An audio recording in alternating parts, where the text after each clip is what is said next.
সংঘর্ষ বিরতির পর স্বাভাবিক হয়েছে পরিস্থিতি, তবুও পাকিস্তানে ভরসা নেই জম্মুর।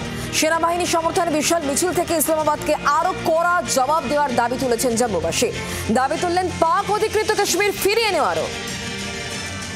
আমরা এখন রয়েছি জম্মু শহরের রাস্তায়। জম্মুতে এই মুহূর্তে সিজ ফায়ার চলছে, আমরা জানি ভারত পাকিস্তানের মধ্যে, আর জম্মু শহর ধীরে ধীরে স্বাভাবিক হচ্ছে। সেই ছবি আমরা আপনাদের দেখাবো, যেখানে মানুষ, সাধারণ মানুষ তারা রাস্তায় নেমেছেন এবং সেখানে ভারতীয় সেনা জিন্দাবাদ, পাকিস্তান মুর্দাবাদ, এই তাদের স্লোগান। सीज फायर पहले भी किया था उन्होंने, लेकिन उन्होंने नाकाम वो करके बदतमीजी करके जो किया है उस पर विश्वास नहीं किया जाना चाहिए। उसको जो सबक सिखाया जा रहा बहुत ज़्यादा तो सीख चुका है, बचा हुआ जो है इसको जवाब देके पीओके छीन लेना चाहिए इनसे भी। और हिंदुस्तान की जनता बहुत उत्साहित है, उनका दिल कर रहा है कि सैनिकों के साथ जाके हम भी भारत के साथ जाके और वहाँ पे बॉर्डर पे जाके उसको सबक सिखा दे पाकिस्तान को, जो आतंकवाद में भी उसने इंसानियत की इंतहा कर दी पहलगांव के अंदर। और अभी सीज फायर एक दिन पहले किया, फिर रात को उन्होंने बदतमीजी करी। इस पर विश्वास योग्य बिल्कुल नहीं है, ये दोगला है। इनको जो मार्गदर्शन दे रहे हैं दूसरे देश, बड़े देश, वो बैठे रह जाएंगे और पाकिस्तान नस्त नाबूद हो जाएगा। जम्मू एंड कश्मीर धीरे धीरे जो नॉर्मल हो रहा है, इस पर क्या कहेंगे? 2 दिन से हम यहाँ पे हमें नॉर्मल ही लग रहा है। हमें तो बाहर लग रहा था जम्मू में वैसा बहुत ज़्यादा वो परेशानी होगी, लेकिन यहाँ की जनता इतनी उत्साहित है क्यों कह रहे हमारे भारत के हिंदुस्तान के प्रधानमंत्री ने उन बेकसूरों के जो है जान ली थी, उन्होंने लोगों ने उसका जवाब दे दिया। हालांकि वो पूरी नहीं की जा सकती, लेकिन उनके जो जिनके बच्चे हैं उनके लोग वो इस बात को खुशी महसूस कर रहे हैं कि बहुत बढ़िया जवाब भारतीय सेना दे रही है और उनसे उनकी हिम्मत अफजाई हुई है। এটাই জম্মুর ছবি, যেখানে সাধারণ মানুষ তারা রাস্তায় নেমেছেন, তারা প্ল্যাকার্ড হাতে, পোস্টার হাতে, রীতিমতো ব্যানার নিয়ে রাস্তায় নেমেছেন এবং স্বাভাবিক হচ্ছে জম্মু, এটাই তার ছবি। জম্মুতে স্বাভাবিক জনজীবন ফিরে আসুক এবং এই তারা আর্জি নিয়ে তারা রাস্তায় নেমেছেন এবং ভারতীয় সেনার জয় জয়কার করছেন। জম্মু থেকে ভিডিও জার্নালিস্ট সুভাষিসের সঙ্গে রাজীব চক্রবর্তী, জি24 ঘন্টা। সংঘর্ষ বিরতির পর সেনার অতন্দ্র প্রহরা, যুদ্ধবিরতির পর কাশ্মীর ছন্দে ফিরছে। নির্বিঘ্নে নাক কাটিয়েছে সীমান্তবর্তী এলাকাগুলি। ছন্দে পুঞ্চ, পাঠানকোট, আখনুর, রাজৌরি। রাতে নতুন করে কোনো ঘটনার খবর পাওয়া যায়নি। আমরা এখন রয়েছি জম্মু শহরের রাস্তায়। জম্মুতে এই মুহূর্তে সিজ ফায়ার চলছে, আমরা জানি ভারত পাকিস্তানের মধ্যে, আর জম্মু শহর ধীরে ধীরে স্বাভাবিক হচ্ছে। সেই ছবি আমরা আপনাদের দেখাবো, যেখানে মানুষ, সাধারণ মানুষ তারা রাস্তায় নেমেছেন এবং সেখানে ভারতীয় সেনা জিন্দাবাদ, পাকিস্তান মুর্দাবাদ, এই তাদের স্লোগান।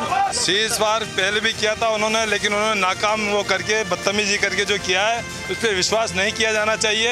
इसको जो सबक सिखाया जा रहा बहुत ज़्यादा तो सीख चुका है, बचा हुआ जो है इसको जवाब देके पीओके छीन लेना चाहिए इनसे भी।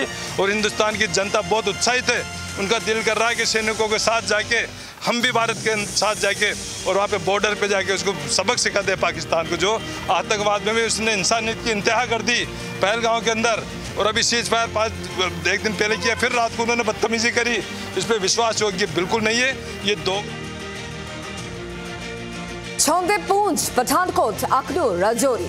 রাতে নতুন করেও উত্তেজনার কোনো খবর পাওয়া যায়নি, তবুও আশঙ্কা কিছুতেই যাচ্ছে না। मैं अपने सहयोगी सदासिफ के साथ पहुंच गया हूं एलओसी से सटे एक गांव में।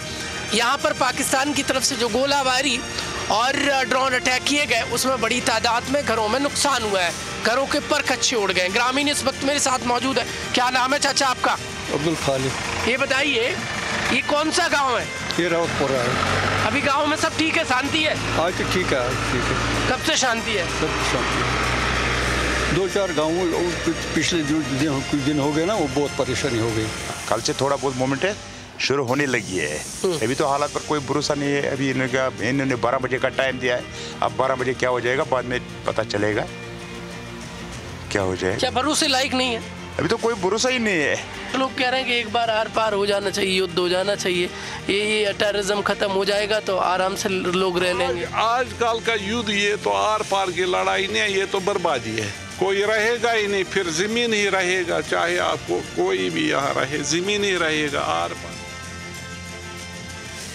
ভারতের ভয়ে সিটিয়েছিলেন পাক সেনাপ্রধান। পাকিস্তানের সেনাপ্রধান আসিম মনির বাংকারে ছিলেন। নূর খান ঘাটিতে হামলার সময় ভয়ে সিটিয়ে মনির, ভয়ে বাংকার লুকিয়ে প্রাণ রক্ষা আসিম মনিরের।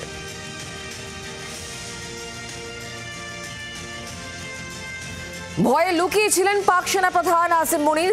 নূরখান ঘাটিতে যখন ভারতের তরফ থেকে পহেলগাঁও ঘটনার ঠিক দিন 15 মাথায় প্রত্যাঘাত আনা হয়, সেই সময় পাকিস্তানের সেনা প্রধান তিনি ভয়ে সিটিয়েছিলেন, লুকিয়েছিলেন তিনি বাংকারে।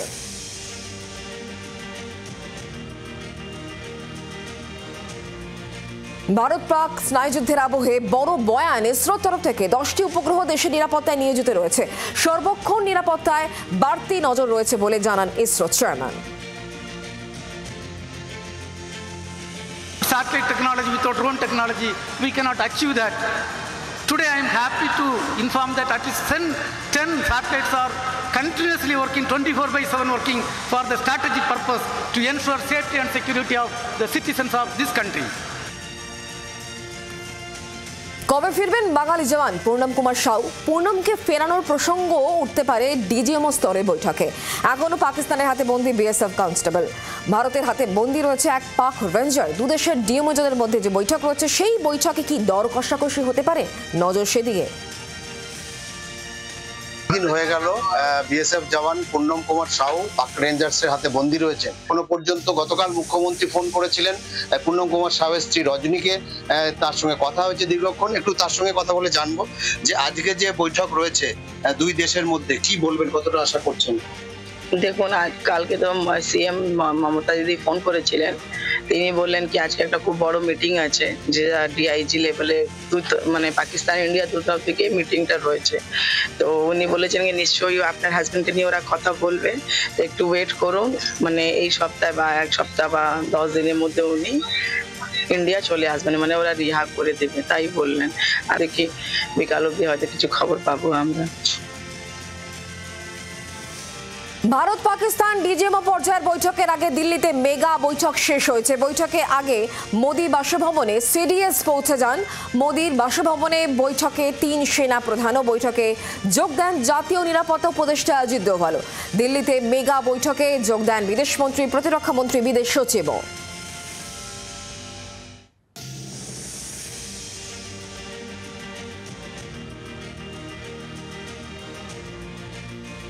মুরিদ কেটে নিহত জঙ্গিদের রাষ্ট্রীয় মর্যাদা শেষকৃত অপারেশন সিঁদুরে ভারতীয় সশস্ত্র বাহিনীর যে মিছিল, সুনির্দিষ্ট হামলায় 100-র বেশি জঙ্গি নিকেশ করা সম্ভব হয়। পাকিস্তানের শেষকৃত্যের ছবি এবং ভিডিও ইতিমধ্যে ভাইরাল হয়েছে। সন্ত্রাসীদের শেষ যাত্রায় পাকিস্তান সেনা কর্তাদের দেখা যাচ্ছে। পাকিস্তানে ফের প্রমাণিত সেনা জঙ্গি সরকার এক।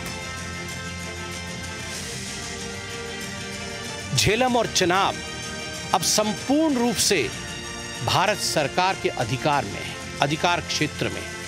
ये कहा गया कि पानी और खून एक साथ नहीं बहेगा। पित्रोजा सोच के देखिए, 50 वर्षों तक जो संभव नहीं हुआ था, किसी भी युद्ध में यह संभव नहीं हुआ था कि इंडस वाटर ट्रीटी को रोक दिया जाए। जो संभव नहीं हुआ था, वह असंभव काम संभव हुआ इस बार।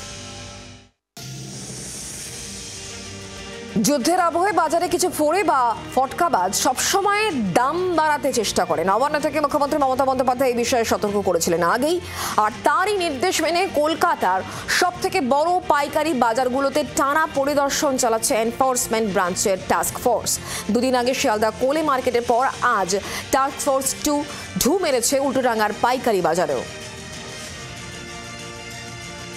ভারত পাকিস্তান সম্পর্কের অবনতি হওয়ার সঙ্গে সঙ্গেই মুখ্যমন্ত্রী মমতা বন্দ্যোপাধ্যায়ের নির্দেশ ছিল কলকাতা শহরের প্রত্যেকটি বাজারে নিত্য প্রয়োজনীয় জিনিসপত্র অর্থাৎ শাক সবজি মাছ মাংস ভোজ্য তেল তার দাম নিয়ে যাতে কেউ ফাটকাবাজি না করে সেদিকে নজর রাখা। আমরা গত পরশুদিন কোলে মার্কেট ফিশ মার্কেট ঢুকেছিলাম হোলসেল, সেখানেও দেখেছি স্বাভাবিক, একটা বেগুনের দাম একটু বেশি, বাকি সব এখানেও দেখছি একদমই নর্মাল, কোনো অস্বাভাবিকতা আমাদের এখনও চোখে পড়েনি। তবে আমরা সবে ঢুকলাম উল্টাডাঙ্গা মার্কেটে, দেখি আগে গিয়ে কী দাঁড়ায়। অর্থাৎ এই মুহূর্তেও কিন্তু সে অর্থে বাজারে কোনো ফাটকাবাজি অথবা ইচ্ছাকৃতভাবে দাম বাড়িয়ে নেওয়া অথবা যুদ্ধের আবহকে কাজে লাগিয়ে সাধারণ মানুষকে ক্ষতির মুখে ফেলার মতো কোনো ঘটনা কলকাতার বাজারে ঘটেনি।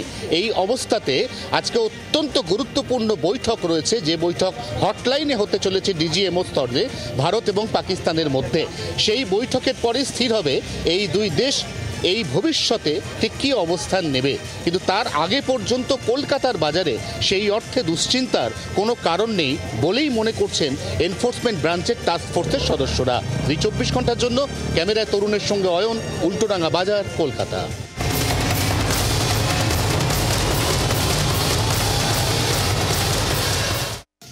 রোহিত শর্মার পর এবার বিরাট কোহলি টেস্ট ক্রিকেটে থেকে অবসর নিয়েছেন ও অবসর ঘোষণা করেছেন বিরাট কোহলি। সোশ্যাল মিডিয়াতে পোস্ট করে নিজেই সে কথা জানিয়েছেন তিনি। লাল বলের ক্রিকেটে থাকছেন না বিরাট, রোহিত। ইংল্যান্ডে টেস্ট খেলতে দুই অভিজ্ঞ ক্রিকেটার ছাড়া যেতেই হবে ভারতকে। যদিও কোহলিকে তার সিদ্ধান্ত পুনর্বিবেচনা করার জন্য অনুরোধ করেছিল বোর্ড, কিন্তু নিজের সিদ্ধান্তে অনড় বিরাট কোহলি। থাকছেন না লাল বলের ক্রিকেটে। 14 বছর, 123টা টেস্ট ম্যাচ, 9230 রান, সেঞ্চুরি 30টি। টেস্ট ক্রিকেটকে বিদায় জানালেন ভারতের অন্যতম লেজেন্ড বিরাট কোহলি। আসন্ন ইংল্যান্ড সফরে থাকছেন না তিনি দলে, এবং এর আগেই আমরা জানি রোহিত শর্মা ভারতের টেস্ট ক্যাপ্টেন ছিলেন, তিনি টেস্ট ক্রিকেটকে বিদায় জানিয়েছিলেন। এবার বিদায় জানালেন কিং কোহলি। অবশ্যই করে যারা ক্রীড়াপ্রেমী রয়েছেন, ক্রিকেট প্রেমী রয়েছেন ভারতের, শুধু ভারত বলা ভুল হবে, আপামর বিশ্বে যারা ক্রিকেট প্রেমী রয়েছেন বিরাটের এই সিদ্ধান্তে তারা দুঃখিত হবেন। তবে বিরাট আগেই কিন্তু এই ইঙ্গিত দিয়েছিলেন যে টি20 ফরম্যাট তিনি আগেই ছেড়েছেন, এবার টেস্ট ফরম্যাট থেকেও সরে যাবেন, এবং অবশেষে তিনি তাই করলেন। 2027 50 ওভারের বিশ্বকাপ হয়তো খেলাটাই পাখির চোখ করছেন কোহলি এবং একই সঙ্গে রোহিত। তাই সেটার দিকে লক্ষ্য রেখেই এই টেস্ট ক্রিকেট 5 দিনের এই ফরম্যাট থেকে নিজেদের সরিয়ে নিলেন। তবে তার যে অবদান টেস্ট ক্রিকেটে, সেটা ইতিহাসের পাতায় সারা জীবন বা চিরকাল থাকবে। ক্যামেরায় দেবজ্যোতির সাথে অর্কদীপ্ত, জি 24 ঘন্টা, কলকাতা। বাংলার আওয়াজ, বাঙালির আবেগ, জি 24 ঘন্টা।